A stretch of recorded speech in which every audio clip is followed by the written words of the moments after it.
2004ஆம் ஆண்டு சுனாமியில் தமிழகம் மிக கடுமையாக பாதிக்கப்பட்டது. 2004இல் சுனாமியில் தமிழகத்தில் மட்டும் 6065 பேர் இறந்தார்கள். 88 கிராமங்கள் நிலைகுலைந்து அழிந்து போனது. இந்த சூழ்நிலையில் அம்மா அவர்கள் எடுத்த நடவடிக்கையால் 10 கிராமங்களுக்கு ஒரு அமைச்சர், ஒரு IAS அதிகாரி, ஒரு PRO என்ற ஒரு குழுவை அமைத்து உலக வரலாற்றிலேயே இது போன்ற மீட்பு நடவடிக்கை இருந்திருக்காது என்ற அளவில் 3 நாளில் பாதிக்கப்பட்ட கிராமங்களுக்கு மின்சாரம் வழங்கப்பட்டது. குடிநீர் வசதி செய்து தரப்பட்டது. இந்த மின்னல் வேக நடவடிக்கையால் அப்போதிருந்த இந்திய ஜனாதிபதி அப்துல் கலாம் மற்றும் அமெரிக்காவின் முன்னாள் அதிபர் கிளின்டன் ஆகியோரின் பாராட்டுகளை அம்மாவின் அரசு பெற்றது. அழுத கண்களை துடைக்கும் கரம் கொண்டவர் அம்மா அவர்கள். ஆண்டவன் யாரோ ஒரு நபர் மூலமாக வருவார்.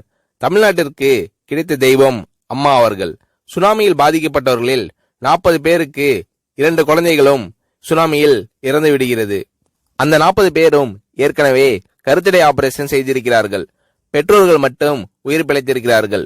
உயிர் பிழைத்தவர்களுக்கு இனி குழந்தை கிடையாது என்ற நிலையில் அவர்களுக்கு கருணைவு ஆபரேஷன் செய்து அவர்களில் பல பேருக்கு குழந்தை பிறந்து அந்த குழந்தைகள் இன்று பள்ளிக்கு சென்று கொண்டிருக்கிறார்கள்.